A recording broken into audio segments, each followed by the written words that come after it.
বিসমিল্লাহির রহমানির রহিম। ৪৯তম special BCS শিক্ষার পূর্ণাঙ্গ প্রস্তুতির বিষয়ভিত্তিক অংশে অর্থনীতির আজকের ক্লাসে তোমাদের স্বাগত জানাচ্ছি। আমি মুস্তাফিজুর রহমান, প্রভাষক অর্থনীতি, ৩৬তম বিসিএস সাধারণ শিক্ষা ক্যাডার। বরাবরের মতোই আমাদের আজকের ক্লাস লেকচারে আমরা যে বিষয়গুলো নিয়ে কথা বলবো, তোমরা দেখতে পাচ্ছ এখানে রয়েছে দি মার্জিনাল থিওরি অফ ডিস্ট্রিবিউশন। এই জায়গাতে আমরা মূলত যে বিষয়টি দেখব সেটি হচ্ছে ডিটারমিনেশন অফ ইনকাম। এখানে ইনকাম বলতে বোঝানো হচ্ছে আমরা যে কম্পোনেন্টস গুলোর কথা বলি, যেগুলো হচ্ছে এলিমেন্টস অফ প্রোডাকশন, সেই এলিমেন্টস গুলোর ইনকাম হচ্ছে determination of rent, wage, interest and profit. এই চারটা জায়গাতে আমরা আসলে বোঝার চেষ্টা করব যে উৎপাদনের যে প্রধান চারটি উপকরণ রয়েছে তোমরা জানো, একটা হচ্ছে ভূমি বা ল্যান্ড, ল্যান্ডের ইনকাম হচ্ছে রেন্ট। এরপর হচ্ছে দ্বিতীয় উপকরণ হচ্ছে আমরা যেটাকে বলি শ্রম বা লেবার, লেবারের ইনকাম হচ্ছে ওয়েজেস।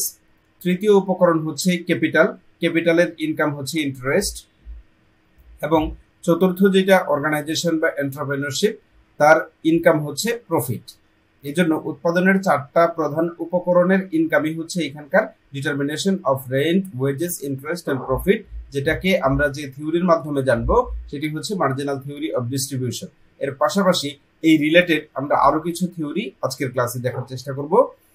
এরপর আমরা আলোচনা করব যেটি ম্যাথমেটিক্যাল ইকোনমিক্স এর যে চ্যাপ্টারটি পিএসসি কর্তৃক তোমাদের সিলেবাসের মধ্যে দিয়ে দেওয়া হয়েছে পার্ট 1-এ, সেখানে আমরা এই ম্যাথমেটিক্যাল ইকোনমিক্স এর ফাংশন সম্পর্কে আজ আলোচনা করব। এখানে রয়েছে লিনিয়ার ফাংশন, রয়েছে quadratic function, hyperbolic function, exponential এবং লগারিদমিক ফাংশন। এরপর আমাদের স্ট্রেট লাইনের যে ইকুয়েশন রয়েছে অর্থাৎ রেক্টেঙ্গুলার হাইপারবোলা, এটা সম্পর্কে আমরা কথা বলবো। আশা করি শেষ পর্যন্ত আমার সাথেই থাকবে। ক্লাসের প্রত্যেকটি ক্লাসের মতোই আমাদের আজকের ক্লাসে থাকছে টপিক ডিসকাশন, পাশাপাশি কোশ্চেনের প্যাটার্ন এবং সেই কোশ্চেনগুলোর সলিউশন আমরা বোঝার চেষ্টা করব, কিভাবে আমরা সলিউশনটা বের করতে পারবো কোশ্চেনটা বোঝার মাধ্যমে। এরপর আমরা জানবো যে সাপ্লিমেন্টারি হিসেবে আমরা আর কোন কোন জায়গা থেকে পড়লে আমাদের আজকের যে লেসন রয়েছে, আজকের যে বিষয়বস্তু রয়েছে, সেগুলো সম্পর্কে আমাদের পরীক্ষার প্রস্তুতি আরো চমৎকার হবে। প্রথমেই মার্জিনাল প্রোডাক্টিভিটি থিওরি অফ ডিস্ট্রিবিউশনের মূল কথা কি সেটা এখানে বলা হয়েছে। Marginal productivity theory of distribution বলতে বোঝানো হচ্ছে এটা একটা general theory of factor pricing. যেটা বলেছি যে আমরা যে প্রধান চারটা ফ্যাক্টরের কথা বলি, একটি হচ্ছে ভূমি, আরেকটি হচ্ছে শ্রম, এরপর হচ্ছে মূলধন, এরপর হচ্ছে অর্গানাইজেশন বা আমরা যেটাকে বলি এন্টারপ্রেনারশিপ। অর্থাৎ ভূমি, শ্রম, মূলধন, সংগঠন, এই চারটা প্রধান উপাদানের যে চার ধরনের ইনকাম আমরা পাই, যেমন ল্যান্ড থেকে আসে রেন্ট বা ভাড়া বা খাজনা, লেবার থেকে আসে ওয়েজ বা মজুরি, ক্যাপিটাল থেকে আসে ইন্টারেস্ট বা সুদ, এবং অর্গানাইজেশনের যে প্রফিট সেটাকে আমরা সংক্ষেপে বলি পাই বা প্রফিট অর্থাৎ মুনাফা। এটি হচ্ছে মূলত ফ্যাক্টর প্রাইসিং বলতে এই কথাটি বোঝানো হচ্ছে যে যেটি that can be used to determine the price of any factor of production. যে ফ্যাক্টর অফ প্রোডাকশন গুলো রয়েছে বা প্রধান যে ফ্যাক্টর অফ প্রোডাকশন চারটির কথা আমরা বলছি, এদের প্রাইস ডিটারমাইন করা হবে যে জেনারেল থিওরি দিয়ে। সেই থিওরিটাই হচ্ছে মূলত মার্জিনাল প্রোডাক্টিভিটি থিওরি। আর এই থিওরিটি প্রথমে ইভালুয়েট করেছেন বা থিওরিটি ডেভেলপ করেছেন যিনি, তার নাম হচ্ছে জে.বি. ক্লার্ক। আমরা তার নামটি মনে রাখবো, যেহেতু এমসিকিউ রিলেটেড কোশ্চেন, তার নামটি এমসিকিউ আকারে আসতে পারে। এরপর হচ্ছে according to this theory a remuneration of a factor of production will be equal to the marginal productivity। এই লাইনটি খুব গুরুত্বপূর্ণ, এখান থেকেও এমসিকিউ প্রশ্ন হতে পারে যে প্রত্যেকটা ফ্যাক্টরের প্রাইসিং এর কথা আমরা বললাম, যেটি মার্জিনাল প্রোডাক্টিভিটি থিওরির মূল কথা, সেই প্রাইসিংটা হবে কিসের ভিত্তিতে? তার উত্তর হচ্ছে এই প্রাইসিংটা হবে মার্জিনাল প্রোডাক্টিভিটির থিওরিতে। অর্থাৎ প্রত্যেকটি ফ্যাক্টরের যতটুকু মার্জিনাল প্রোডাক্টিভিটি আছে, অর্থাৎ বাড়তি উৎপাদনের ক্ষমতা যতটুকু আছে, ততটুকুর ভিত্তিতেই তার প্রাইস নির্ধারিত হবে। এই জায়গাতে আমাদের কিছু অ্যাজাম্পশন জানতে হবে। প্রথম অ্যাজাম্পশন রয়েছে perfect competition exist both in output market and input market. অর্থাৎ যে দ্রব্যটি তৈরি হবে এবং সেই দ্রব্যের জন্য যে উপকরণগুলোর দরকার হবে, এই দ্রব্য এবং উপকরণ উভয় ধরনের মার্কেট রয়েছে। এই যেটিকে আমরা উপকরণের বাজার বলছি সেটি হচ্ছে ইনপুট মার্কেট, এবং সেই উৎপাদিত চূড়ান্ত দ্রব্যের বাজার যেটি, সেটিকে আমরা বলছি আউটপুট মার্কেট। এই দুইটা মার্কেটেই বলা হচ্ছে পারফেক্ট কম্পিটিশন থাকবে, এটি এক নম্বর অ্যাজাম্পশন। দুই নম্বর অ্যাজাম্পশন হচ্ছে every unit every unit of input is homogeneous, বলা হচ্ছে এখানে যে উপকরণগুলো ব্যবহার করা হবে সকল উপকরণ সমজাতীয়। এরপর বলা হচ্ছে ইনপুটস আর পারফেক্টলি মোবাইল, সবগুলো ইনপুটসকে ধরা হবে যে এক জায়গা থেকে আরেক জায়গায় সহজেই স্থানান্তর করা যায়, এটি চলমান বা গতিশীল। এরপর আমরা দেখতে পাচ্ছি there exist full employment of resources, অর্থাৎ ইকোনমিতে পূর্ণ নিয়োগ ব্যবস্থা বিদ্যমান থাকবে, অর্থাৎ যত ধরনের রিসোর্স আছে সেই রিসোর্স হিউম্যান রিসোর্স হতে পারে কিংবা প্রপার্টি রিসোর্স হতে পারে, যেরকম রিসোর্স হোক না কেন সেগুলো সবাই ফুল এমপ্লয়মেন্টের মধ্যে থাকবে, এটি হচ্ছে আমাদের আরেকটা অনুমিত শর্ত বা অ্যাজাম্পশন।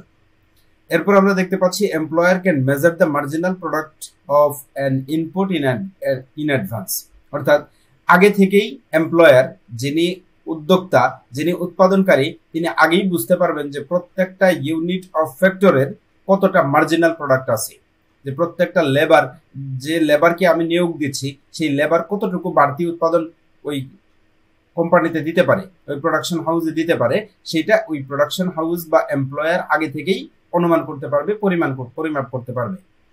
এরপর বলা হচ্ছে law of variable proportions operates, অর্থাৎ আমরা যে প্রোডাকশনের জায়গাতে আমরা যেটিকে বলেছিলাম পরিবর্তনীয় উপকরণ অনুপাত বিধি, সেই উপকরণ অনুপাত বিধির কথাটি এখানে আমরা প্রযোজ্য হিসেবে মনে করব। সবশেষে বলা হচ্ছে প্রফিট ম্যাক্সিমাইজেশনের যে টার্গেট, এই টার্গেট নিয়ে প্রত্যেকটা ফার্ম তার প্রোডাকশন অ্যাক্টিভিটিসকে অপারেট করবে।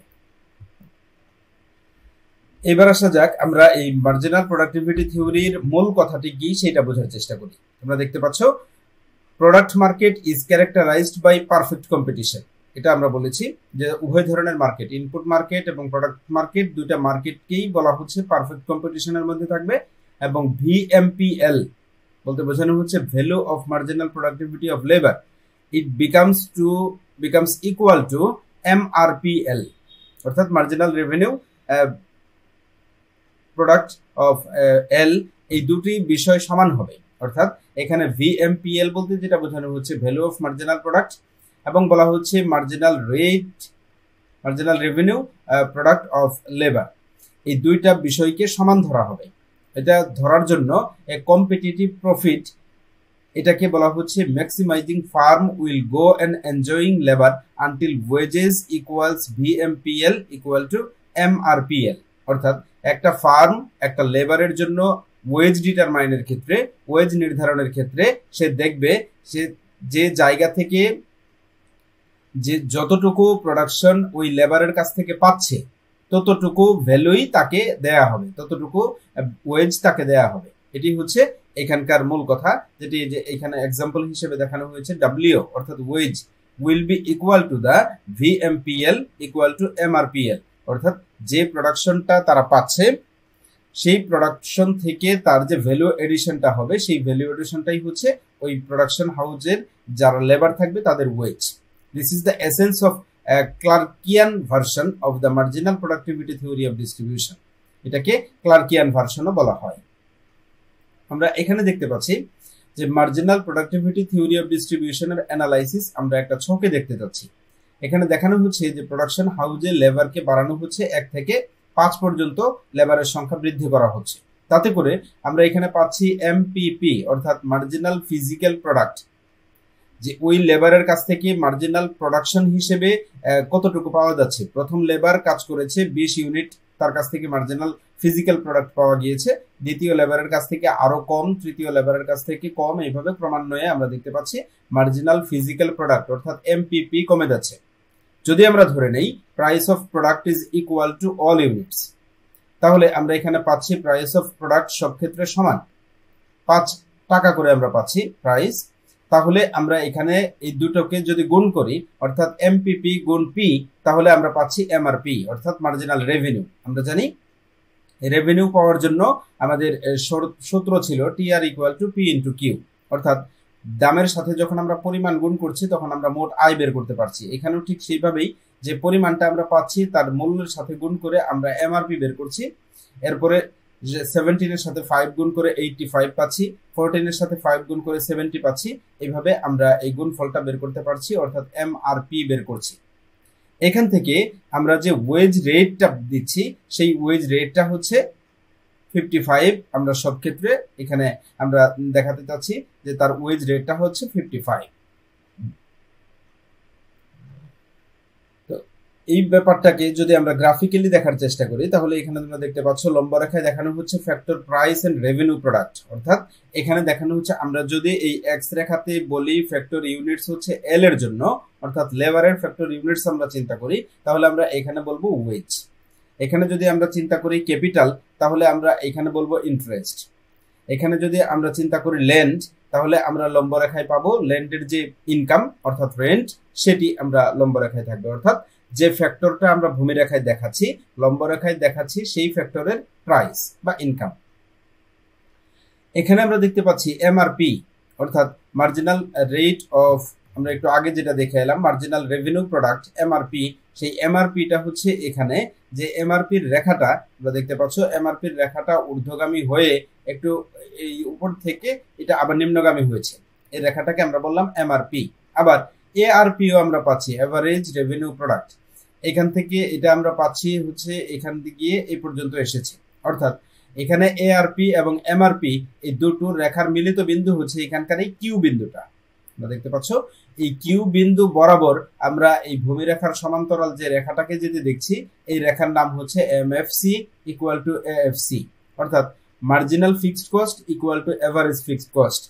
অর্থাৎ এই দুটো যখন প্রান্তিক স্থির ব্যয় এবং গড় স্থির ব্যয় এই দুটো যখন সমান হবে তখনই আমাদের এই জায়গাটাতে টাচ করবে, টাচ করার এই বিন্দুটাকে আমরা বলবো equilibrium point.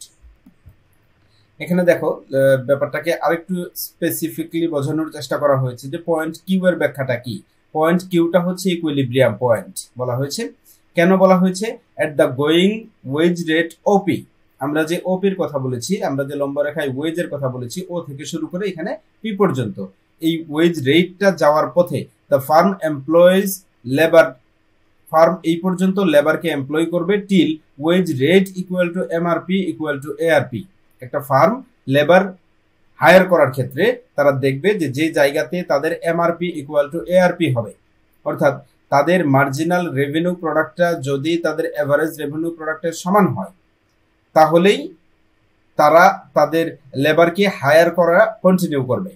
In other words the firm maximises profit, অন্য ভাবে আমরা এটাকে বলতে পারি যে ফার্ম প্রফিট ম্যাক্সিমাইজ করবে ওই জায়গাতে পর্যন্ত যে জায়গাতে O N amount of labour at the wage OP, অর্থাৎ ও এন পরিমাণ লেবার, এই পরিমাণ লেবার যখন এই পরিমাণ ওয়েজ দিয়ে ফার্ম হায়ার করতে পারবে সেই পরিমাণ জায়গাতে ওই ফার্মের প্রফিট ম্যাক্সিমাইজিং সিচুয়েশন কন্টিনিউ করবে অথবা এক্সিস্ট করবে।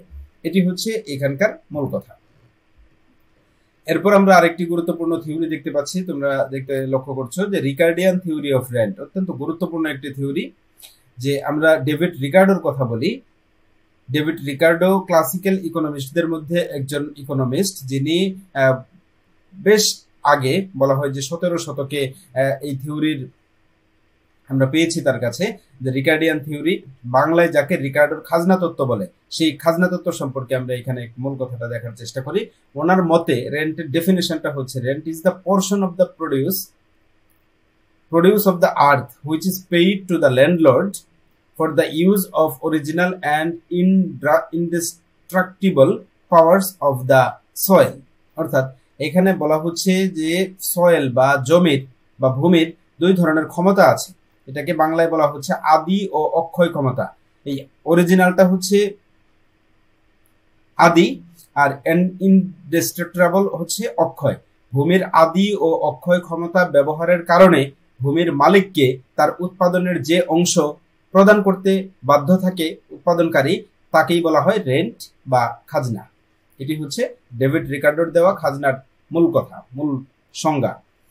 এবারে আমরা এর কিছু অ্যাজাম্পশন লক্ষ্য করি যে ডেভিড রিকার্ডো তার মূল কথাটা বলার আগে উনি কিছু অনুমিত শর্ত দিচ্ছেন। শর্তটা হচ্ছে উনি বলছেন যে প্রকৃতির দান হিসেবে আমরা জমিটাকে পেয়েছি, এটা আমরা স্বীকার করছি। এরপর বলছেন যে land is fixed in supply, অর্থাৎ জমির যোগান সীমাবদ্ধ, ভূমির যোগান সীমাবদ্ধ। এই কারণে ভূমির ক্ষেত্রে আমরা যোগান রেখাটা পাই এরকম লম্ব রেখার সমান্তরাল, অর্থাৎ দাম যতই বৃদ্ধি পাক না কেন ভূমির যোগান বৃদ্ধি করা সম্ভব হয় না। অর্থাৎ যে মানুষ যতটুকু জমির মালিক সে দাম বৃদ্ধি পেলেও ওই জমি তো তাকে বিক্রি করতে হয়, তার চাইতে বেশি দাম সে বিক্রি করতে পারে না, অর্থাৎ যোগান বিধি এখানে কার্যকর হয় না। এরপর আমরা আরেকটি শর্ত দেখতে পাচ্ছি, rent of land arises due to the difference in the fertility of land. অর্থাৎ এটি খুবই গুরুত্বপূর্ণ কথা, এই কথাটার ব্যাখ্যা আমরা এরপরে গিয়ে আমরা আবার দেখব। এখানে বলা হচ্ছে যে রেন্ট, জমির খাজনা বৃদ্ধি পাবে জমির ডিফারেন্সের কারণে, আর এই ডিফারেন্সটা নির্ধারিত হবে ফার্টিলিটির মাধ্যমে, অর্থাৎ যে জমি যত বেশি উর্বর সেই জমি থেকে খাজনার পরিমাণ আসবে তত বেশি।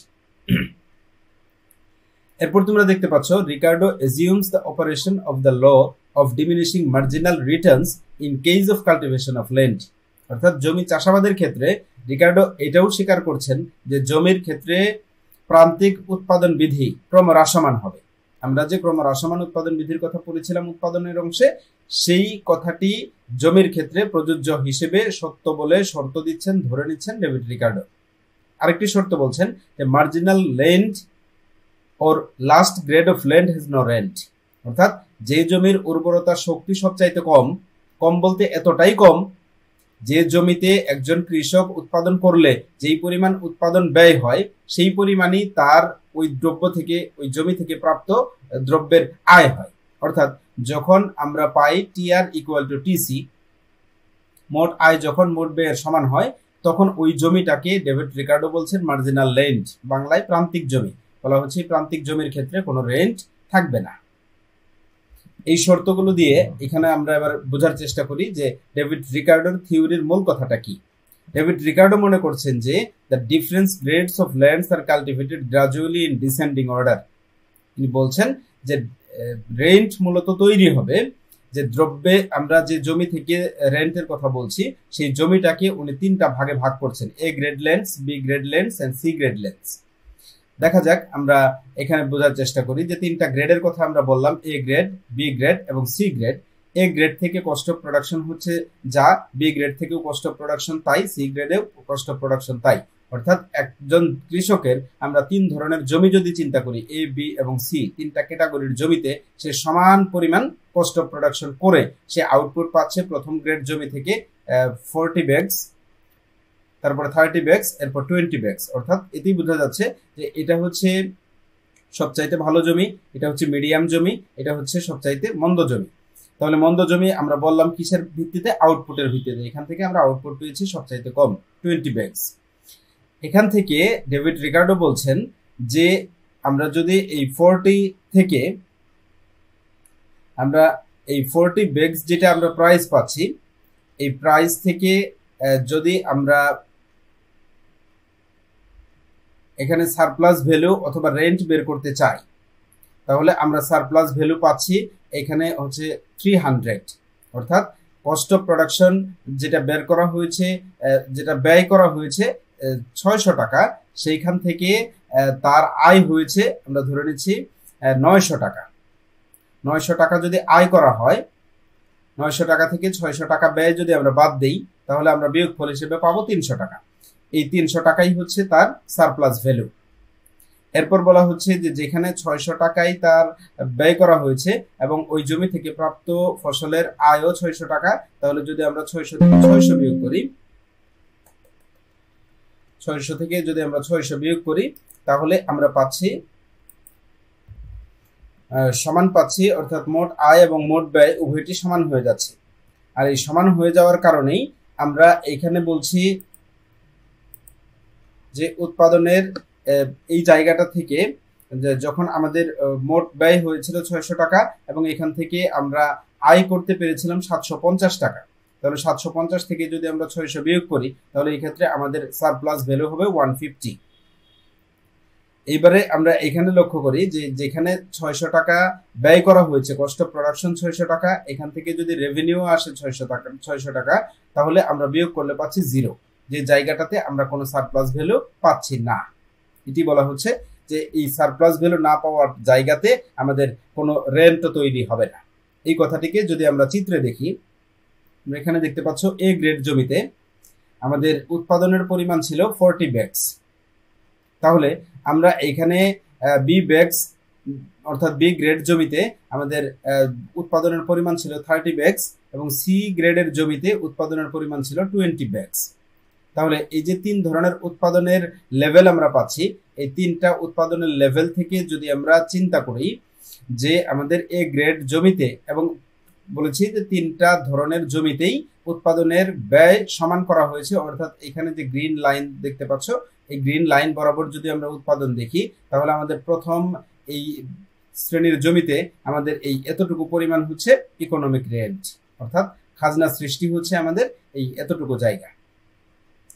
এই জায়গাটা হচ্ছে খাজনার পরিমাণ, যেটা আমরা টিআর থেকে টিসি মাইনাস করে পেলাম। এবার যদি আমরা বি গ্রেডের জমিতে লক্ষ্য করি, এখানে টোটাল টিআর হবে হচ্ছে এই রেক্টেঙ্গেলটা। এখান থেকে যদি টিসি এই নিচের এই অংশটুকু আমরা বাদ দিই তাহলে আমাদের জন্য থাকবে এই অংশটা, যে অংশটাকে আমরা টিআর টিসির মাধ্যমে বলতে পারছি আমাদের ইকোনমিক রেন্ট হচ্ছে আমাদের এতটুকু। কিন্তু তৃতীয় শ্রেণীর যে জমিতে আমরা বলছি যে রেক্টেঙ্গেলটাকে আমরা বলছি টিআর, সেম রেক্টেঙ্গেলটাকেই আমরা আবার বলছি টিসি, অর্থাৎ টিআর থেকে যখন এই ক্ষেত্রে টিসি করছি তখন আমাদের বিয়োগফল হিসেবে কিছুই থাকছে না, না থাকাটাকেই আমরা এখানে বলছি নো রেন্ট লেন্ট। আশা করি বুঝতে পেরেছো। এটি হচ্ছে ডেভিড রিকার্ডোর খাজনা সৃষ্টি হওয়ার ব্যাখ্যা। এইবারে আসা যাক, আমরা ওয়েজের কয়েকটা থিওরি দেখব। ওয়েজ ডিটারমিনেশনের 3টা থিওরি গুরুত্বপূর্ণ।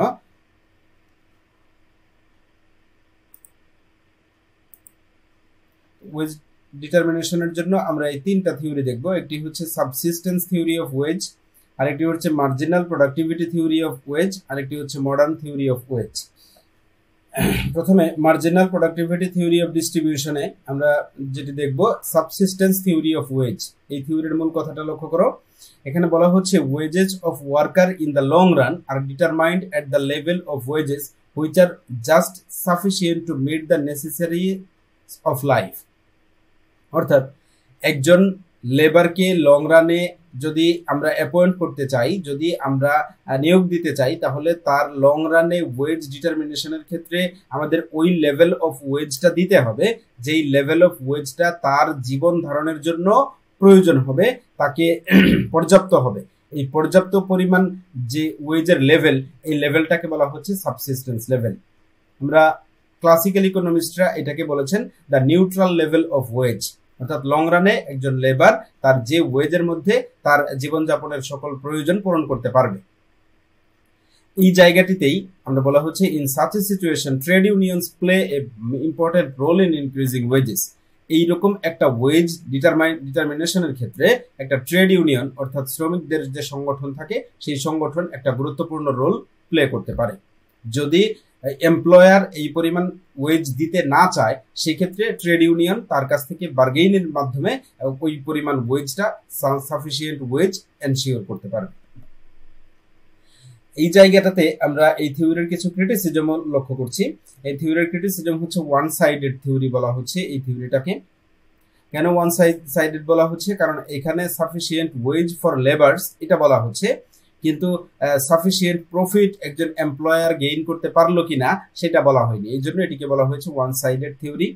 এরপর বলা হচ্ছে pessimistic. Subsistence theory of wage is highly pessimistic for the working class. এটা ওয়ার্কিং ক্লাসের জন্য একটা পেসিমিস্টিক বা হতাশাবাদী বলা হচ্ছে এটা, কারণ এটা একটা বলা হচ্ছে এটা একটা অন্ধকার চিত্র দেখাবে ফিউচারে সমাজের জন্য। এরপর বলা হচ্ছে লং পিরিয়ডে the theory assumes for long run. এই থিওরিটা লং রানের কথা চিন্তা করেছে। It doesn't explain the determination of wage at a particular period, অর্থাৎ এটা একটা নির্দিষ্ট সময়ে একজন লেবারের ওয়েজ কিভাবে ডিটারমিনেশন হবে সেটা এই সাবসিস্টেন্স থিওরিতে পাওয়া যায় না। এটা হচ্ছে লং পিরিয়ডের জন্য থিওরিটা অ্যাপ্রোপ্রিয়েট। নো হিস্ট্রিক্যাল এভিডেন্স, এখানে কোনো হিস্ট্রিক্যাল এভিডেন্স পাওয়া যায়নি বা হিস্ট্রি দিয়ে আমরা এটাকে ডিটারমিনেশনে যেতে পারবো না, এর কোনো কারেক্ট কনক্লুশনে আমরা আসতে পারবো না, যার কারণে এই থিওরিটা ক্রিটিসাইজ করা হচ্ছে পরবর্তীতে। এবং বলা হচ্ছে নো ডিফারেন্স ইন ওয়েজেস, এবং ওয়েজের যে ডিফারেন্স থাকবে, একজন লেবার কতটা স্কিলড, একজন লেবার কতটা এক্সপেরিয়েন্সড, তার উপর নির্ভর করবে তার লেবারের লেভেল, তার ওয়েজের লেভেলটা কেমন হবে। এই জায়গাতে এই থিওরিটাতে এই ওয়েজের যে ডিফারেন্স হবে, ওয়েজের যে বিভিন্ন ক্লাস হবে, বিভিন্ন স্টেপস হবে, সেগুলোকে অস্বীকার করা হয়েছে। এটিও আরেকটা ক্রিটিসিজম। এবারে আমরা আরেকটা থিওরি দেখব ওয়েজ ডিটারমিনেশনের। তোমরা দেখতে পাচ্ছ marginal productivity theory of wage, যেটাকে আমরা বলছি marginal productivity theory of wage. এই marginal productivity theory of wage এর মূল কথাটা হচ্ছে labour is paid according to his contribution in production. অর্থাৎ একজন লেবার ততটুকু পরিমাণ ওয়েজ পাবে যতটুকু পরিমাণ তার কন্ট্রিবিউশন আছে প্রোডাকশনের ক্ষেত্রে।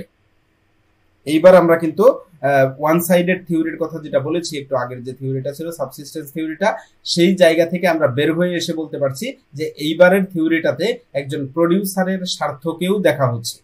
অর্থাৎ একজন লেবার কতটা প্রোডাকশনে কন্ট্রিবিউট করতে পারলো, যতটা কন্ট্রিবিউট করতে পারবে ততটাই সে ওয়েজ হিসেবে দাবি করতে পারবে। If a worker contributes more, যদি ওয়ার্কার বেশি কন্ট্রিবিউট করতে পারে প্রোডাকশনে, তাহলে he is paid more wages, and if he contributes less wages also will be low. অর্থাৎ যে বেশি কাজ করবে সে বেশি ওয়েজ আশা করবে, যে কম কাজ করবে যার কন্ট্রিবিউশন কম থাকবে তার ওয়েজও কম হবে। মার্জিনাল প্রোডাক্টিভিটি থিওরির ক্ষেত্রেও কিছু শর্ত আছে, কিছু অ্যাজাম্পশন রয়েছে। যেমন এখানে দেখতে পাচ্ছ বলা হচ্ছে যে সকল লেবারকে ইকুয়ালি এফিশিয়েন্ট ধরা হচ্ছে, সবাইকে সমান দক্ষ মনে করা হচ্ছে, এবং মনে করা হচ্ছে যে টেকনোলজি কনস্ট্যান্ট, টেকনোলজির কোনো ডেভেলপমেন্ট এখানে স্বীকার করা যাবে না। পারফেক্ট কম্পিটিশনটাকেই ধরা হবে, যে প্রোডাক্ট মার্কেটে পারফেক্ট কম্পিটিশন থাকবে।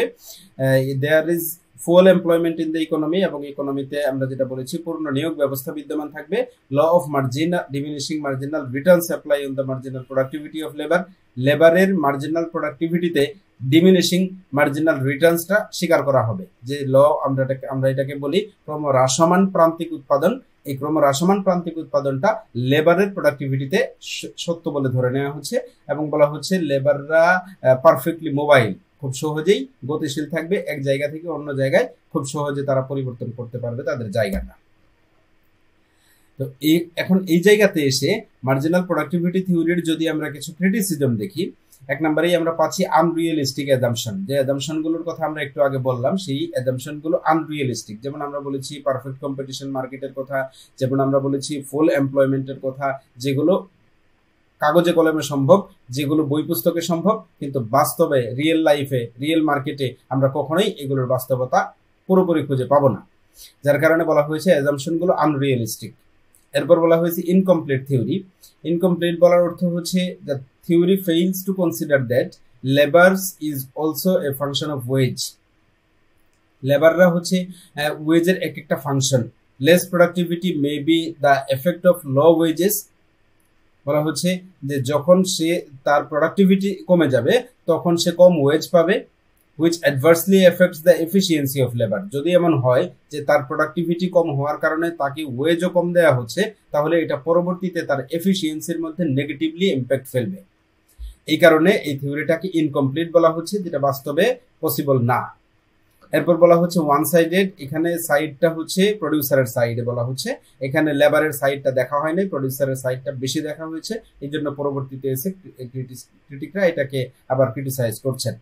এরপর বলা হচ্ছে ফেইলস টু ডিটারমাইন ওয়েজ। বলা হচ্ছে যে এইভাবে ওয়েজ ডিটারমাইন করা সম্ভব না, কারণ সব ক্ষেত্রে marginal productivity equals to price, এটা মেজারমেন্টটা সঠিক হয় না। একজন এমপ্লয়ার আগে থেকে বলতে পারবে না যে তার লেবার কতটা ভ্যালুয়েট তার প্রোডাকশনে করবে, যার ভিত্তিতে সে তার ওয়েজ ডিটারমাইন করবে। এটা আগে থেকে যখন ওয়েজ ডিটারমিনেশনের ব্যাপারটা থাকবে তখন সে ফেইল করবে তার ওয়েজ ডিটারমিনেশনের ক্ষেত্রে। এরপর বলা হচ্ছে লং পিরিয়ডে। আমরা যদি এটাকে লং রানে চিন্তা করি, যে the theory concerns itself with the long run, এটাকে এই থিওরিটাও আগের থিওরিটার মতো লং রানের ক্ষেত্রে অ্যাপ্রোপ্রিয়েট বলা হচ্ছে। But the long run like tomorrow never comes. বলা হচ্ছে যে এই লং রান কখনো আর নাও আসতে পারে, তার কারণে এই থিওরিটা এই পয়েন্টেও ক্রিটিসিজমের মধ্যে পড়ে যাচ্ছে, অর্থাৎ এই থিওরিটাকে তারা বলছেন অকার্যকর হবে। এরপর আমরা আরেকটা থিওরি অফ ওয়েজ দেখতে পাচ্ছি। থিওরিটা হচ্ছে modern theory of wage. Modern theory of wage এর মূল কথাটা হচ্ছে wages as the price of labour and all other prices determined by the usual supply and demand analysis. অর্থাৎ আমরা যে লেবার ডিমান্ডের কথা বলি, আমরা যে লেবার সাপ্লাইয়ের কথা বলি, বলা হচ্ছে এই লেবার ডিমান্ড এবং লেবার সাপ্লাইয়ের যে ইকুইলিব্রিয়াম পয়েন্ট, সেই ইকুইলিব্রিয়ামের মধ্য দিয়েই লেবারের ওয়েজ ডিটারমিনেশন হবে। এই ক্ষেত্রে আমরা যেটা দেখতে পাচ্ছি ডিমান্ড ফর লেবার, আমরা যেটাকে বলি ডিমান্ড ফর লেবারটা আমরা জানি আসে এমপ্লয়ারের পক্ষ থেকে অথবা আমরা বলতে পারি ফার্মের পক্ষ থেকে। যখন ফার্ম তার প্রোডাকশনের জন্য লেবারদেরকে হায়ার করতে চাইবে, তার এই চাওয়াটাই হচ্ছে ডিমান্ড ফর লেবার। বলা হচ্ছে the demand for labour depends upon the productivity of labour. এই ডিমান্ডটা নির্ভর করবে ওই লেবারের প্রোডাক্টিভিটির উপরে, অর্থাৎ যেই লেবারের প্রোডাক্টিভিটি হায়ার হবে সেই লেবারের ক্ষেত্রে এমপ্লয়ারের ডিমান্ডও হবে বেশি। এর বিপরীতটাও আমরা চিন্তা করতে পারি যে যেই লেবারের প্রোডাক্টিভিটি যত কম হবে সেই লেবারের ক্ষেত্রে ওই ফার্মের বা এমপ্লয়ারের ডিমান্ড ফর লেবারও হবে কম। আমরা যদি চিন্তা করি যে ডিমান্ড ফর লেবার কোন কোন ফ্যাক্টর দ্বারা চেঞ্জ হতে পারে, কোন কোন ফ্যাক্টর এই ডিমান্ড ফর লেবারের মধ্যে এফেক্ট করতে পারে, এক নম্বরেই হচ্ছে টেকনোলজিক্যাল চেঞ্জ। তোমরা দেখতে পাচ্ছ যদি টেকনোলজির বড় ধরনের পরিবর্তন আসে তাহলে ডিমান্ড ফর লেবারে পরিবর্তন আসবে। এক্সাম্পল হিসেবে আমরা চিন্তা করতে পারি যে বর্তমানে আর্টিফিশিয়াল ইন্টেলিজেন্সের ব্যবহার বৃদ্ধি পাওয়ার কারণে আমরা অনেককেই চাকরি হারাতে দেখছি। আমরা অনেক জায়গাতে বলছি যে এমপ্লয়াররা আর্টিফিশিয়াল ইন্টেলিজেন্স দিয়ে কাজ করার মাধ্যমে রোবোটিক্সের সাহায্য নেওয়ার কারণে আনএমপ্লয়মেন্ট দেখা দিচ্ছে। এটি হচ্ছে টেকনোলজিক চেঞ্জের কারণে ডিমান্ড ফর লেবারকে এফেক্ট করে তার একটা প্রমাণ। এরপর আমরা দেখতে পাচ্ছি ডিরাইভড ডিমান্ড। ডিরাইভড ডিমান্ড বলতে বোঝানো হচ্ছে demand for labour is derived demand. It means that demand for labour depends upon the demand for goods and services which is produces. অর্থাৎ একজন লেবার যেই ধরনের গুডস অ্যান্ড সার্ভিসেস প্রডিউস করবে সেই goods and সার্ভিসের ডিমান্ডের উপর নির্ভর করবে ওই লেবার যেই লেবার ওই দ্রব্যের প্রডিউসার, যেই লেবার ওই দ্রব্যটা তৈরি করছে সেই লেবারের ডিমান্ড কেমন হবে। অর্থাৎ লেবারের ডিমান্ডটা ডিরাইভড হচ্ছে ওই লেবারের তৈরি করা গুডস এন্ড সার্ভিসেসের ডিমান্ডের ভিত্তিতে। এরপর বলা হচ্ছে proportion of labour. The demand for labour also depends upon the proportion in which labour is mixed with other factors of production. এখানে বলা হচ্ছে যে লেবার, আমরা যদি শুধু লেবারকে বাড়ানোর কথা চিন্তা করি, লেবারের ডিমান্ডের কথা চিন্তা করি, তার পাশাপাশি লেবারের পাশাপাশি অন্যান্য যে উপকরণগুলো রয়েছে, যেমন রয়েছে ক্যাপিটাল থাকবে, যেমন ল্যান্ড থাকবে, যেমন টেকনোলজি থাকবে, এই যে ব্যাপারগুলো এই প্রত্যেকটি কতটুকু করে বৃদ্ধি পেল তার প্রপোর্শনেটলি লেবারকেও বাড়ানো হবে। অর্থাৎ demand for labour is depends on the demand for another factors of that production. এরপর বলা হচ্ছে cost of other products, other factors. অন্যান্য ফ্যাক্টরগুলোর দামের উপর নির্ভর করবে যে লেবারের ডিমান্ড কেমন হবে। যদি অন্য যে দ্রব্য, যে ফ্যাক্টরগুলো ওই প্রোডাকশনের জন্য আমরা পরিপূরক মনে করছি, ওই ফ্যাক্টরগুলোর মূল্য যদি খুব বেড়ে যায় তাহলে প্রডিউসার যদি আনএবল টু হায়ার হয়ে যায় তাহলে লেবার ডিমান্ডেও একটা নেগেটিভলি এফেক্ট করবে এবং লেবার ডিমান্ডও তখন কমে যেতে বাধ্য হবে। আমরা যদি সাপ্লাই অফ লেবার দেখি তাহলে এখানে দেখতে পাচ্ছি supply of labour is an economy depends upon both economic as well as non economic factors. অর্থাৎ এখানে দুই ধরনের ফ্যাক্টরের কথা বলা হচ্ছে, ইকোনমিক ফ্যাক্টরের কথা এবং নন ইকোনমিক ফ্যাক্টরের কথা। এই দুই ধরনের ফ্যাক্টরি আমরা দেখতে পাচ্ছি ডিপেন্ড করছে লেবারের সাপ্লাই ডিপেন্ড করছে এই দুই ধরনের ফ্যাক্টরের উপরেই। Economic factors influencing the supply of labour comprises of existing employment, desire to increase monetary income, bargaining power of the labourers, size of population, income distribution etcetera. এখানে যে ফ্যাক্টরগুলোর কথা বলা হলো এগুলো হচ্ছে ইকোনমিক ফ্যাক্টর, যে ফ্যাক্টরগুলো সরাসরি সাপ্লাই অফ লেবারকে ইনফ্লুয়েন্স করে, সাপ্লাই অফ লেবারকে কমাতে বা বাড়াতে পারে। যেমন কি পরিমাণ লোক কাজ করতে আগ্রহী এর উপর নির্ভর করবে একজন লেবার ওই জায়গাতে ওই কাজের জন্য নিজেকে লেবার হিসেবে সাপ্লাই দিবে কিনা। এরপর হচ্ছে তার বার্গেনিং পাওয়ার কতটুকু থাকবে, এরপর হচ্ছে তার মনিটারি ইনকাম কেমন হবে। এই জায়গাগুলোর উপর নির্ভর করবে একজন লেবার তার লেবার দেওয়ার, তার কাজ করার ডিসিশনটা কিভাবে নেবে। এবং বলা হচ্ছে নন ইকোনমিক ফ্যাক্টরস বলেও কিছু ফ্যাক্টরস আছে যেগুলো সাপ্লাই অফ লেবারকে ইনফ্লুয়েন্স করে। এই নন ইকোনমিক ফ্যাক্টরস গুলো হচ্ছে ফ্যামিলি এফেকশন, যেমন পরিবারের প্রতি তার আন্তরিকতা, পরিবারের প্রতি তার টান কেমন আছে। যদি পরিবারের প্রতি টান বেশি থাকে তাহলে তার পরিশ্রমের মানসিকতা, তার লেবারে বেশি কাজ করার ইচ্ছা তার তৈরি হবে, অর্থাৎ সাপ্লাই অফ লেবারটা তখন বেড়ে যাবে। সোশ্যাল কন্ডিশন, সোশ্যাল কন্ডিশনের উপর ডিপেন্ড করবে তার লেবার সাপ্লাইটা কেমন হবে। যদি সোশ্যাল কন্ডিশন তাকে সাপোর্ট করে আরো বেশি সাপ্লাই বাড়ানোতে, তাহলে তার লেবার সাপ্লাইটা বেড়ে যাবে। ডোমেস্টিক এনভায়রনমেন্টও এইভাবে তাকে তার সাপ্লাই অফ লেবারকে ডিটারমাইন করে দিচ্ছে। এরপর আমরা পাচ্ছি ইন্টারেস্টের থিওরি। আমরা যেহেতু চারটার কথা বলেছি, আমরা প্রথমে বলেছি রেন্টের কথা, যেখানে আমরা রিকার্ডোর থিওরি দেখেছি। এরপর আমরা ওয়েজের কথা বলেছি, যেখানে আমরা 3টা থিওরি দেখলাম। এবার রয়েছে 3 নম্বরে ইন্টারেস্টের থিওরি। তোমরা দেখতে পাচ্ছ ক্লাসিক্যাল থিওরি অফ ইন্টারেস্ট এই থিওরির নাম। যে থিওরিতে বলা হয়েছে, যে থিওরিটা যারা দিয়েছেন তাদের নাম রয়েছে এখানে অধ্যাপক পিগো রয়েছেন, অধ্যাপক মার্শাল, ওয়ালরাস, নাইটস এটসেট্রা। এই নামগুলো তোমরা মনে রাখবে যে কোন থিওরি কারা দিচ্ছেন। এই নামটি অত্যন্ত গুরুত্বপূর্ণ, যেহেতু এমসিকিউ এর জন্য আমরা এই চ্যাপ্টারে আজকের ক্লাসে যে থিওরিগুলো দেখলাম, এই থিওরিগুলোর কত সালে কার মাধ্যমে আসছে সেগুলো আমি ক্লাস লেকচারে দিয়ে দিয়েছি, সেখান থেকে তোমরা নামগুলো মনে রাখার চেষ্টা করবে। এরপর রয়েছে according to this theory interest is the reward for the productive use. ইন্টারেস্টটা কি আসলে? ইন্টারেস্টটা হচ্ছে exactly reward for the productive use of the capital. অর্থাৎ একজনের মূলধন যখন আরেকজন তার প্রোডাকশন হাউসে ব্যবহার করছে, ব্যবহার করে সে তার মূলধন থেকে যে রিওয়ার্ডটা পাচ্ছে, সে যে রিটার্নটা পাচ্ছে, সে যে আউটপুটটা পাচ্ছে, সেই আউটপুট বলা হচ্ছে which is equal to the marginal productivity of physical capital. যদি তার মার্জিনাল প্রোডাক্টিভিটিটা ফিজিক্যাল ক্যাপিটাল থেকে যে মার্জিনাল প্রোডাক্টিভিটিটা পাচ্ছে, সেই মার্জিনাল প্রোডাক্টিভিটির সমান পরিমাণ যদি ওই ক্যাপিটালের মূল্য ক্যাপিটালের মালিককে পরিশোধ করে, তাহলে তাকে বলা হবে ইন্টারেস্ট। অর্থাৎ আমরা যে মার্জিনাল প্রোডাক্টিভিটি থিওরি অফ ডিস্ট্রিবিউশনের কথা বলছি, ওই একই কথা আমরা সবগুলো জায়গাতে প্রযোজ্য বলে ধরে নিচ্ছি। এখানেও তাই ধরে নেওয়া হলো যে একজন প্রডিউসার তার ক্যাপিটালের ইন্টারেস্ট ততটুকুই দিবে যতটুকু সে মার্জিনাল প্রোডাক্টিভিটি হিসেবে ওই ক্যাপিটাল থেকে গেইন করতে পারলো। ক্লাসিক্যাল থিওরি অফ ইন্টারেস্টের ক্ষেত্রে আমরা এখানে দুটো জিনিস দেখব, একটা হচ্ছে ডিমান্ড ফর ক্যাপিটাল আর একটা হচ্ছে সাপ্লাই অফ ক্যাপিটাল।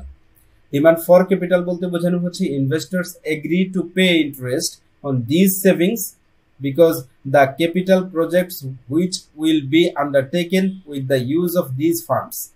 অর্থাৎ একজন ইনভেস্টর ইন্টারেস্ট দিতে চাইবে তখনই ওই সেভিংস এর উপরে, কেননা সে ওই ক্যাপিটাল প্রজেক্টসে সে ওইটাকে ব্যবহার করছে, সে ওইটাকে ব্যবহার করে তার ফান্ডকে রেইজ করতে পারছে। সে ফান্ড রেইজ করার যখন সে পরিবেশটা পাচ্ছে, যখন করে সে তার পটেনশিয়ালকে দেখতে পাচ্ছে, সে যখন বুঝতে পারছে যে আমি যখন আরেকজনের কাছ থেকে ক্যাপিটাল নিয়ে আমার এই জায়গাতে ইনভেস্ট করলে এটা আমার জন্য প্রফিটেবল হবে, তখনই তার ডিমান্ড ফর ক্যাপিটাল তৈরি হবে। সাপ্লাই অফ ক্যাপিটালটা আসবে আমরা কোত্থেকে জানি, যে যারা ইনকাম করে তাদের ভোগের অতিরিক্ত সেভিংস করে, এই সেভিংসটা যখন তাদের থাকবে সেই সেভিংস থেকেই তখন তারা ক্যাপিটাল হিসাবে ওই তাদের ক্যাপিটালটাকে তারা ইনভেস্ট করতে পারবে। নিজে ইনভেস্ট করতে পারুক বা ইনভেস্টরের মাধ্যমে করুক বা ব্যাংকের মাধ্যমে করুক। তো এই সাপ্লাই অফ ক্যাপিটালটা মূলত আসবে হচ্ছে অ্যাভেলেবিলিটি অফ সেভিংস থেকে। আর সেভিংসটা তৈরি হয় মূলত একজন ব্যক্তি, একজন ইনকাম হোল্ডারের সেভ করার মানসিকতা থেকে। যদি তার সেভ করার প্রয়োজনীয়তা সে ফিল করে, সেভ করে সে লাভবান হবে, এরকম যদি তার পরিবেশ থাকে, তাহলে তার সেভিংসের যে ভলিউমটা তৈরি হবে সেই ভলিউম থেকেই পরবর্তীতে সাপ্লাই অফ ক্যাপিটালটা আসবে। আমরা এই জায়গাতে একটা চিত্র দেখতে পাচ্ছি, তোমরা দেখতে পাচ্ছ এখানে একটা সাপ্লাই কার্ভ বলা হচ্ছে, মূলত এই সাপ্লাই কার্ভ হচ্ছে সাপ্লাই ফর ক্যাপিটাল। আর এখানে আমরা যে ডিমান্ড কার্ভ দেখতে পাচ্ছি এটা হচ্ছে ডিমান্ড ফর ক্যাপিটাল।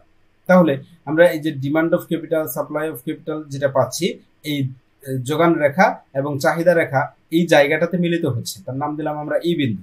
এই ই বিন্দুটা থেকেই আমরা যে লম্ব রেখায় যেটা পাচ্ছি আর, এটা হচ্ছে রেট অফ ইন্টারেস্ট, এবং ভূমি রেখায় আমরা যেটা পাচ্ছি এটা হচ্ছে সেভিংস অ্যান্ড ইনভেস্টমেন্ট।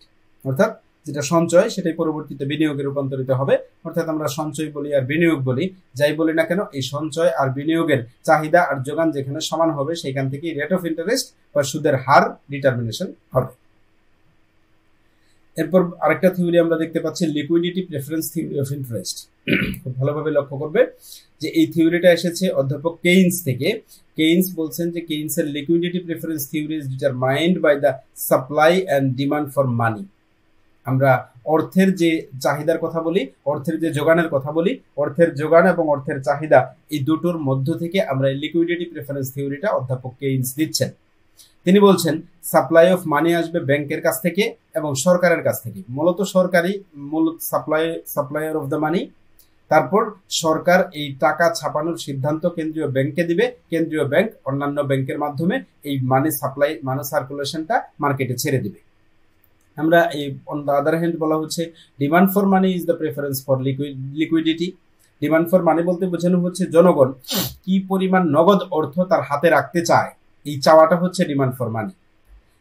কেইনসের মতে people like to hold money because it possesses liquidity. এখানে বলা হচ্ছে যে মানুষ কি পরিমাণ অর্থ জমা রাখতে চায় লিকুইডিটি হিসেবে, তারল্য হিসেবে, এটা হচ্ছে demand for money. Demand for মানির ক্ষেত্রে এখানে 3 ধরনের ডিমান্ডের কথা বলা হচ্ছে, 3 ধরনের উদ্দেশ্যের কথা বলা হচ্ছে, যে উদ্দেশ্যে একজন মানুষ বা জনগণ তার ডিমান্ড ফর মানি তৈরি করবে। 1 নম্বর উদ্দেশ্য হচ্ছে তোমরা দেখতে পাচ্ছ দ্য ট্রানজ্যাকশন মোটিভস, অর্থাৎ এটাকে বাংলায় বলছি আমরা যে লেনদেন জনিত চাহিদা। একজন মানুষ বা জনগণ যেই পরিমাণ অর্থ তার দ্রব্য আদান প্রদানের জন্য তার প্রয়োজন হবে, যে এই উদ্দেশ্যকে সামনে রেখে সে যেই পরিমাণ অর্থের ডিমান্ড করবে, সেই ডিমান্ডটা হচ্ছে তার ট্রানজ্যাকশন মোটিভস থেকে তার ডিমান্ড ফর মানি।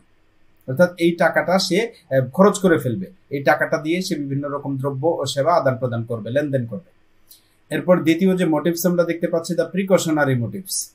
এটার মানে হচ্ছে আমরা যেটাকে বলছি সতর্কতামূলক চাহিদা, অর্থাৎ একজন ব্যক্তি বা জনগণ তার আরো কিছু চাহিদা হয়তো তৈরি হবে, যে চাহিদাগুলোর কথা সে এখনই অনুমান করতে পারছে না বা বলতে পারছে না। আমরা যদি চিন্তা করি যে ভবিষ্যতে আমি দুর্ঘটনার শিকার হব, ভবিষ্যতে আমি অসুস্থ হয়ে যাব, ভবিষ্যতে আমার নামে একটা মামলা হবে, এই ধরনের খরচগুলো করার জন্য, এই ধরনের পরিস্থিতিগুলো মোকাবেলা করার জন্য যে অর্থের প্রয়োজনটা হবে, সেই অর্থের ডিমান্ড করাটা হচ্ছে প্রিকশনারি মোটিভস থেকে ডিমান্ড ফর মানি। এরপর বলা হচ্ছে দ্য স্পেকুলেটিভ মোটিভস। এটার মানে হচ্ছে অর্থের ফটকা কারবারি, অর্থাৎ ফটকা কারবারির জন্য যদি কোনো মানুষ বা জনগণ অর্থের চাহিদা করে, তাহলে এটাকে বলা হচ্ছে স্পেকুলেটিভ মোটিভস থেকে ডিমান্ড ফর মানি। এই ফটকা কারবারি হতে পারে শেয়ার বাজারে বিনিয়োগ, ফটকা কারবারি বলতে এটা হতে পারে সঞ্চয়পত্রে বিনিয়োগ, অর্থাৎ যে জায়গাগুলো থেকে বিনিয়োগ করার মাধ্যমে একজন ইনভেস্টর খুব দ্রুত তার লেভেল অফ ডিজায়ারে পৌঁছাইতে পারে, লেভেল অফ স্যাটিসফ্যাকশনে সে যেতে পারে, ওই জায়গা থেকে দ্রুততম সময়ে সে যেভাবে চিন্তা করছে তার চাইতে বেশি রিটার্ন পাওয়ার মাধ্যমে সে যদি ওই পরিমাণ ডিমান্ড বা ওই জায়গাতে সে যে অর্থটা বিনিয়োগ করতে চাইবে বা ইনভেস্ট করতে চাইবে, ওই অর্থের চাহিদাটাকে বলা হচ্ছে স্পেকুলেটিভ মোটিভস থেকে ডিমান্ড ফর মানি। আর সাপ্লাই অফ মানি বলেছি, সাপ্লাই অফ মানিটা আসবে মূলত ওই দেশের টোটাল কোয়ান্টিটি অফ মানি থেকে, অর্থাৎ সরকার যে পরিমাণ অর্থ ছাপিয়ে বাজারে ছেড়ে দিচ্ছে সেটি হচ্ছে সাপ্লাই অফ মানি। আমরা ডিমান্ড ফর মানির জন্য যদি এখানে দেখি যে ডিমান্ড ফর মানিটা তৈরি হচ্ছে কিভাবে, বলা হচ্ছে according to the liquidity preference theory of equilibrium, rate of interest is determined by the interaction between the demand for money and the supply of money. এখানে আমরা সাপ্লাই অফ মানি বলছি এই লম্ব রেখার, এটাকে লম্ব রেখাটাকে আমরা বলছি inelastic supply curve of money, অর্থাৎ সরকার যেই পরিমাণ টাকা ছাপিয়ে বাজারে ছেড়ে দিয়েছে আমরা ধরে নিচ্ছি এই পরিমাণটা ফিক্সড। রেট অফ ইন্টারেস্ট কম বেশি যাই হোক না কেন, সরকার যদি মানি সাপ্লাই না কমায় তাহলে সরকারের এই নির্ধারিত মানি সাপ্লাই। আর এখানে আমরা যেটা ভূমির নিম্নগামী যে রেখাটা পাচ্ছি এটা হচ্ছে ডিমান্ড ফর মানি থেকে পাচ্ছি। তো মানি ডিমান্ড থেকে আমরা যে রেখাটা পাচ্ছি এবং সাপ্লাই রেখার যে জায়গাতে আমরা ইকুইলিব্রিয়াম পাচ্ছি, যে বিন্দুটাতে, এই বিন্দু থেকে যে রেটটা আমরা পাচ্ছি এই রেটই হচ্ছে ইকুইলিব্রিয়াম রেট অফ ইন্টারেস্ট। সেটাই বলা হচ্ছে যে ডিমান্ড ফর মানি থেকে আমরা এইভাবে রেট অফ ইন্টারেস্টটা পেতে পারি। এবারে আসা যাক 4 নম্বর যে উপকরণটি ছিল, অর্থাৎ প্রফিট। আমরা ভূমি, শ্রম, মূলধন সংগঠন, এই সংগঠনের ইনকামকে আমরা বলি প্রফিট বা মুনাফা। তো মুনাফার ডেফিনেশনে এখানে বলা হচ্ছে যে a profit in the business sense in the difference is the difference between the selling price of the goods and services and its total cost. অর্থাৎ একজন উৎপাদনকারী সে যে আয় করবে, সে আয় থেকে তার টোটাল কস্ট যদি বিয়োগ করে, তাহলে বিয়োগ করলে সে যেটা পাবে এটাই হচ্ছে তার মুনাফা, যেটি আমরা বাজারের অধ্যায়ে, উৎপাদনের অধ্যায়েও বারবার আমরা বলেছি যে মুনাফার সূত্র হচ্ছে টিআর মাইনাস টিসি। এখানেও তাই বলা হচ্ছে এই প্রফিটটাকে বোঝার জন্য আমরা চারটা থিওরি এখানে একটু সংক্ষেপে দেখার চেষ্টা করব। একটি হচ্ছে risk theory, uncertainty theory, dynamic theory and innovation theory of profit. প্রথমে আসা যাক রিস্ক থিওরি অফ প্রফিটের মূল কথাটা কি। মূল কথাটা হচ্ছে risk taking is supposed to B the most important function of an entrepreneur. অর্থাৎ ঝুঁকি নেওয়াটা হচ্ছে সবচাইতে গুরুত্বপূর্ণ কাজ একজন উদ্যোক্তার। Every production that has undertaken an anticipation of demand involves risk। অর্থাৎ যত ধরনের প্রোডাকশন আছে সব ধরনের প্রোডাকশন এই ধরনের একটা অ্যান্টিসিপেশন দিচ্ছে, যে অ্যান্টিসিপেশনের মধ্যে আমরা যে ডিমান্ডটা পাচ্ছি সেই ডিমান্ডটা ঝুঁকির সাথে জড়িত। অর্থাৎ risk profit is paid two entrepreneur. এই জায়গা থেকে ঝুঁকি নেওয়ার কারণে যে উৎপাদনকারী যে প্রফিটটা গেইন করছে এই প্রফিটটা এইভাবেই সে পাবে। রিস্ক থিওরি অফ প্রফিটের মূল কথাটা হচ্ছে যে যদি উৎপাদনকারী বা উদ্যোক্তা প্রফিট গেইন করতে চায় তাহলে তাকে রিস্ক নিতে হবে। সে যত বেশি রিস্ক নিতে পারবে, যত রিস্ক লাভার হতে পারবে, সে তত বেশি প্রফিট গেইনার হতে পারবে। আমরা দেখতে পাচ্ছি আনসার্টেইনটি থিওরি অফ প্রফিটের মূল কথাটা কি। There are two types of risk। এখানে দুই ধরনের রিস্কের কথা বলা হচ্ছে। যে রিস্কের কথা আমরা বললাম যে একজন উৎপাদনকারী যত বেশি রিস্ক নিবে তার প্রফিট গেইনের পসিবিলিটি ততই বেড়ে যাবে। তো এখানে রিস্কটাকে দুই ভাগে ভাগ করেছেন। যিনি ভাগ করছেন তিনি হচ্ছেন প্রফেসর ফ্র্যাঙ্ক এইচ নাইট, নামটা মনে রাখবে, আনসার্টেইনটি থিওরি অফ প্রফিটটা যার মাধ্যমে আমরা পেয়েছি। তিনি বলছেন যে রিস্ক হচ্ছে দুই ধরনের। একটা রিস্ক বলা হচ্ছে ফোরসিয়েবল রিস্ক, অর্থাৎ এই রিস্কটা উৎপাদনকারী আগে থেকে অনুমান করতে পারবে। আরেকটি হচ্ছে আনফোরসিয়েবল রিস্ক, অর্থাৎ এই রিস্কটা উৎপাদনকারী পূর্বে অনুমান করতে পারবে না। এখন নাইটের মতে এই আনফোরসিয়েবল রিস্ক ইজ কল্ড আনসার্টেইনটি বিমিং। অর্থাৎ এই আনফোরসিয়েবল যে রিস্কটা সম্পর্কে সে জানে না, যে রিস্কটা হতে পারে এটা যে উৎপাদনকারীর ধারণার মধ্যে নাই, এই অপ্রত্যাশিত রিস্ক থেকে, অযাচিত রিস্ক থেকে উৎপাদনকারীর এই প্রফিটটা তৈরি হবে। এটা হচ্ছে uncertainty theory of profit. Dynamic theory of প্রফিটের মূল কথাটা হচ্ছে profit is the difference between price and cost of the production of the commodity. অর্থাৎ যে দ্রব্যটা তৈরি করা হবে সেই উৎপাদিত দ্রব্যের মূল্য থেকে যদি ওই দ্রব্যের কস্ট আমরা বিয়োগ করি তাহলে যে পার্থক্যটা পাবো সেই পার্থক্যটাই হচ্ছে profit. Profit is the result of progressive change is an organised society.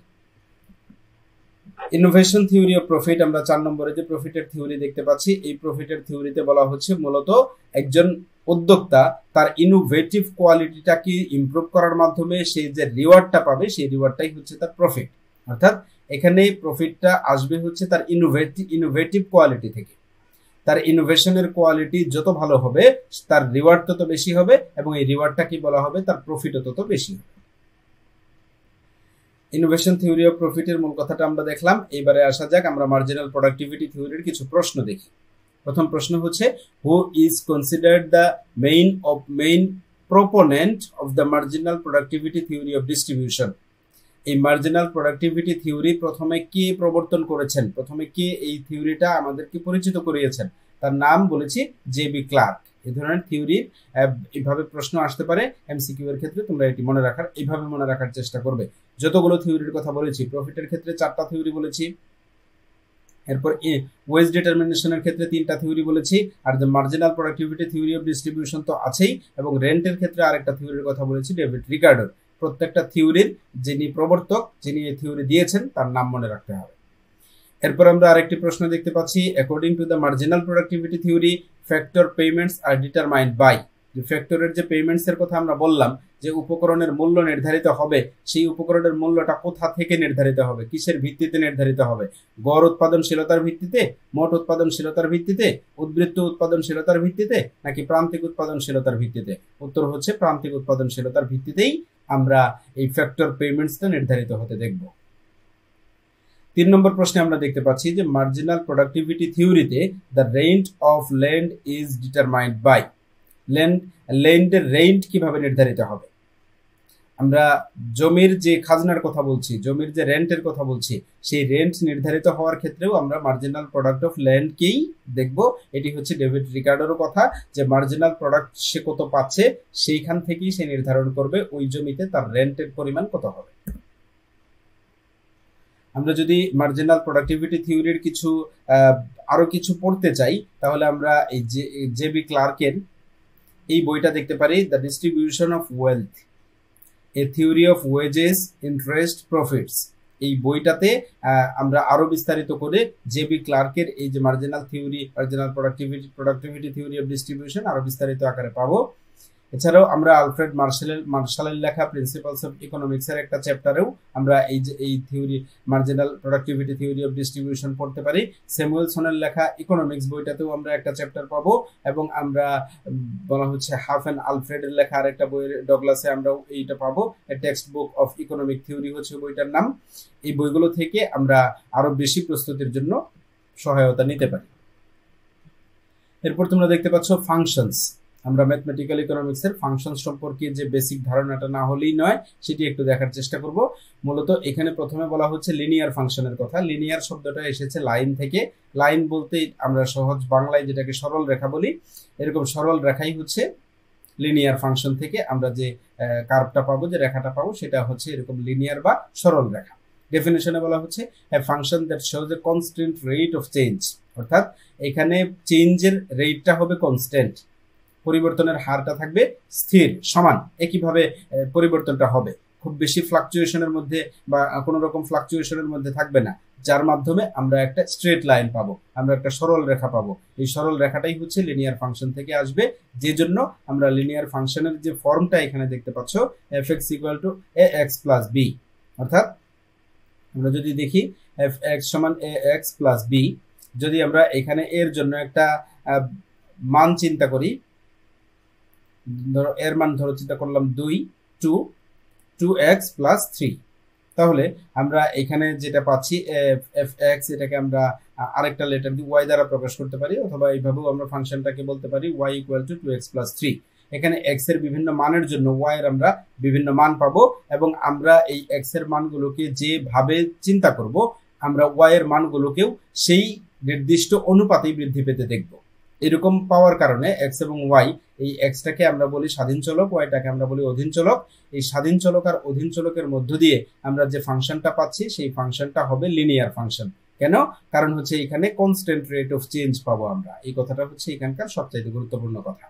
অর্থাৎ আমরা একটু চিত্রে আসি, যখন আমরা x এর মান পাচ্ছি 0, তখন আমরা y এর মান পাচ্ছি 2, অর্থাৎ x এর মান যখন 0, y এর মান হচ্ছে তখন 2। এবার x এর মান যখন আমরা পাচ্ছি 1, তখন আমরা y এর মান পাচ্ছি 2.5। x এর মান যখন 1 পাচ্ছি, y এর মান পাচ্ছি 2.5। x এর মান যখন 2 পাচ্ছি, y এর মান পাচ্ছি তখন 3। x এর মান যখন 2, y এর মান তখন 3। x এর মান যখন 3 পাচ্ছি, y এর মান পাচ্ছি তখন 3.5।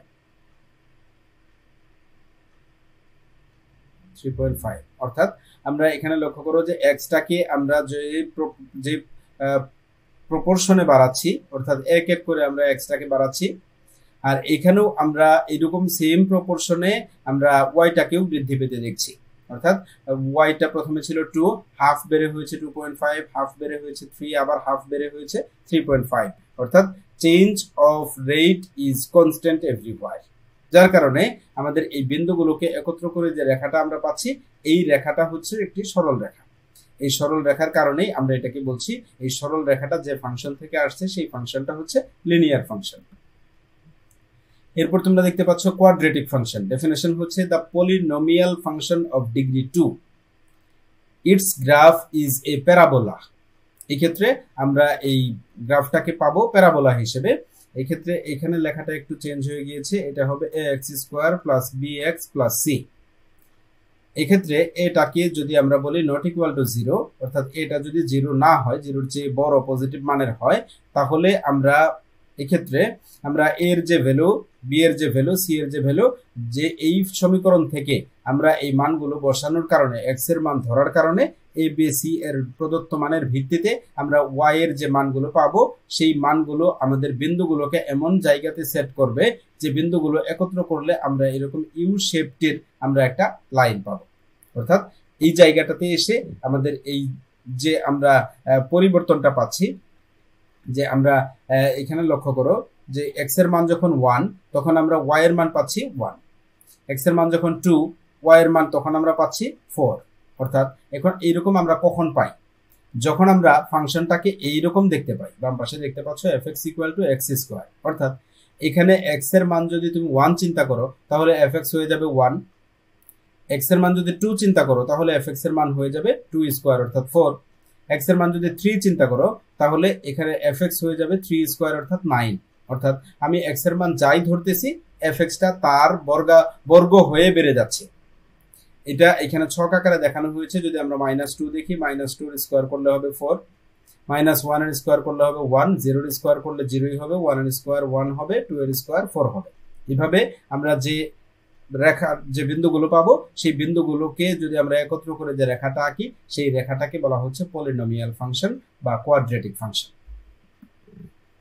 হাইপারবোলিক ফাংশন এখানে দেখতে পাচ্ছি আমরা। হাইপারবোলিক ফাংশনের ডেফিনিশনটা হচ্ছে a rational function where variable appears in denominator showing inverse relation.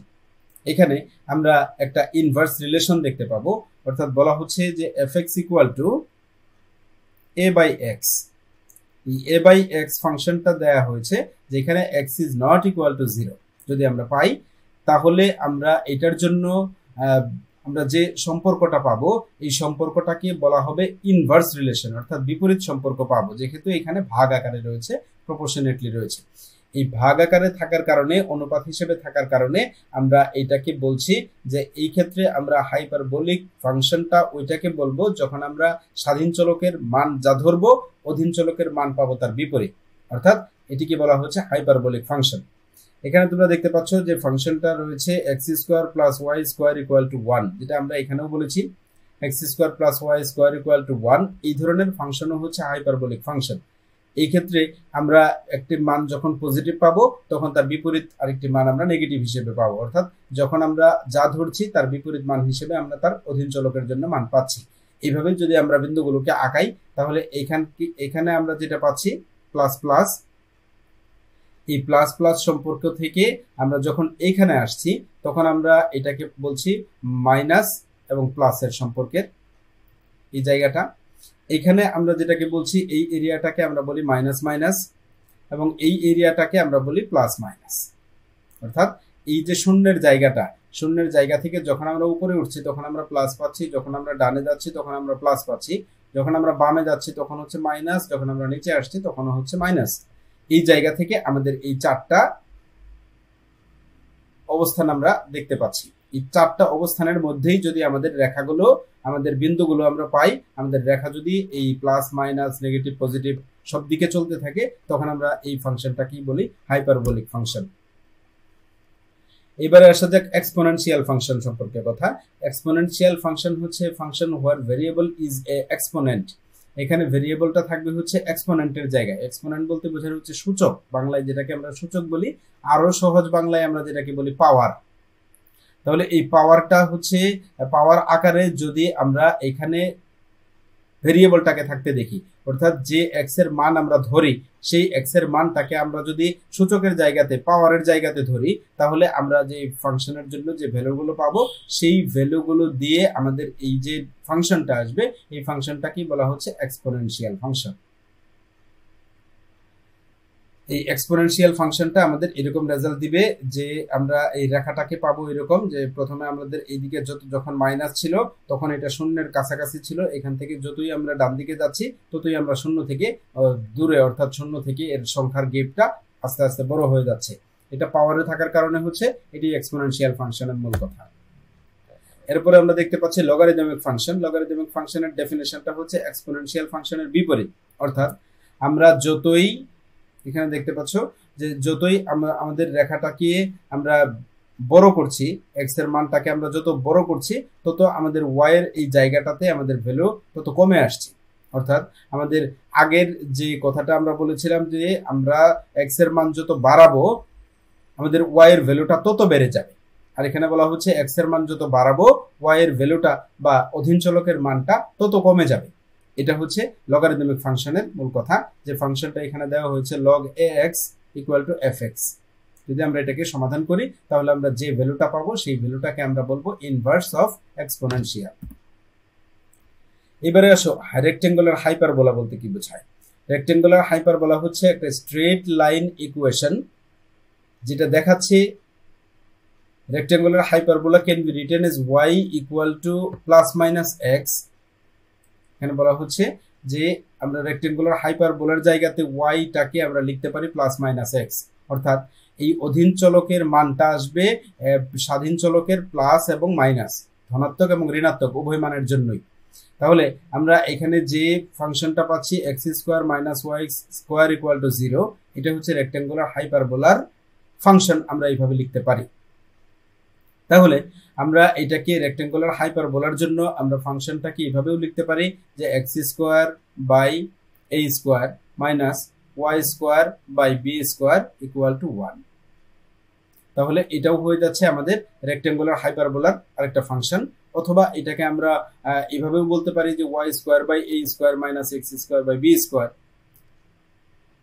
এটার সাথে এটা এবং এটার সাথে এটাকে যদি আমরা ভাগ করে বিয়োগ করি তাহলেও আমরা রেজাল্ট 1 পাবো।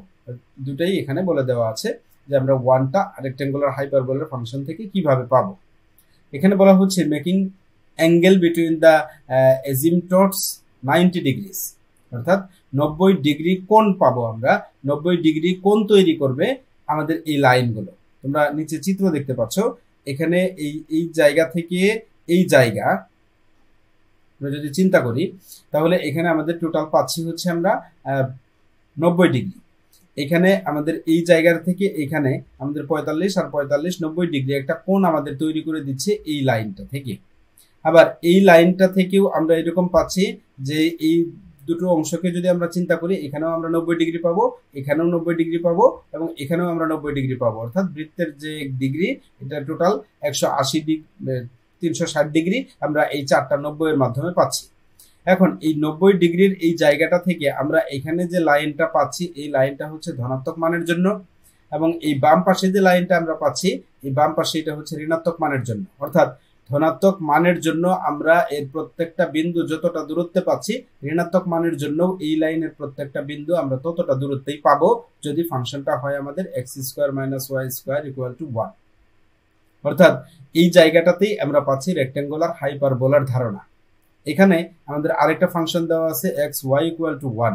এই ক্ষেত্রেও যদি আমরা এটাকে সমাধান করে স্বাধীন চলকের মান ধরে অধীন চলকের মান বের করি তাহলে বিন্দুগুলোকে আমরা এমন ভাবে পাবো, এটা হচ্ছে প্লাসের সাইডে বা পজিটিভ অংশে, আর এটা পাচ্ছি আমরা মাইনাসের সাইডে বা নেগেটিভ অংশে।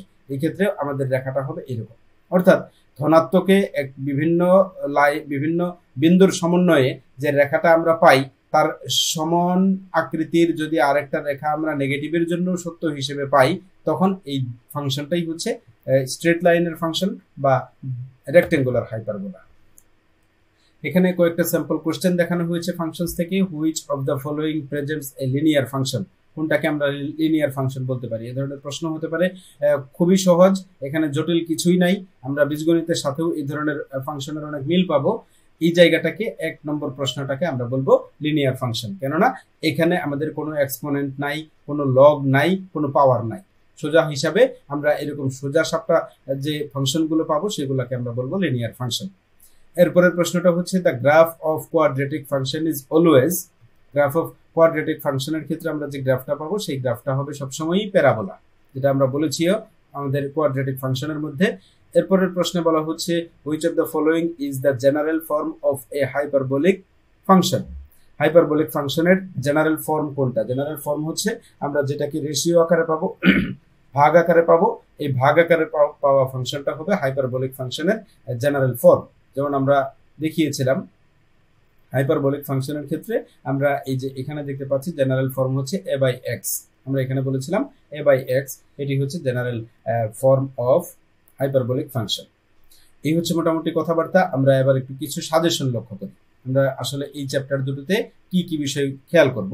এখানে প্রথম অংশে আমরা যে বিষয়গুলো বলেছি, আমরা যে থিওরিগুলো বলেছি, এই থিওরিগুলোর আমরা থিম বোঝার চেষ্টা করব। থিমগুলা থেকে কি ধরনের অবজেক্টিভ বা এমসিকিউ প্রশ্ন তৈরি করা যায়, আমরা নিজেরা এমসিকিউ প্রশ্ন তৈরি করার চেষ্টা করব। আমরা যে গ্রুপমেটদের সাথে পড়াশোনা করি সেই গ্রুপমেটদের সাথে আমরা এই কোশ্চেনগুলো তৈরি করার চেষ্টা করব।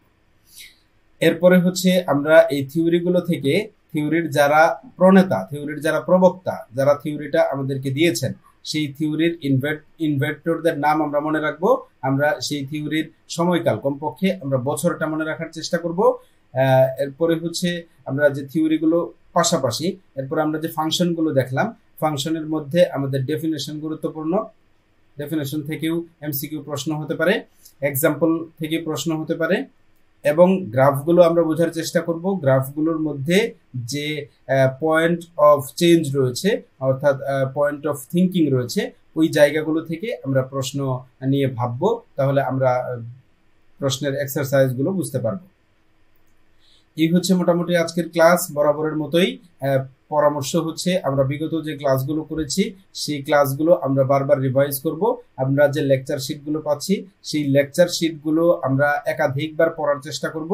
একবার পড়ে সবকিছু যদি আমরা বুঝতে নাও পারি, দ্বিতীয়বার পড়লে বা তৃতীয়বার পড়লে হয়তো আস্তে আস্তে আমাদের বোঝার সম্ভাবনা, বোঝার পরিমাণটা বেড়ে যাবে। তাই আমরা যত দিন সময় আছে আমরা প্র্যাকটিস করতে থাকব এবং উপকৃত হব। সবার সুন্দর সময় এবং সুন্দর প্রস্তুতি কামনা করে আজকে এখানেই বিদায় নিচ্ছি। Thank you.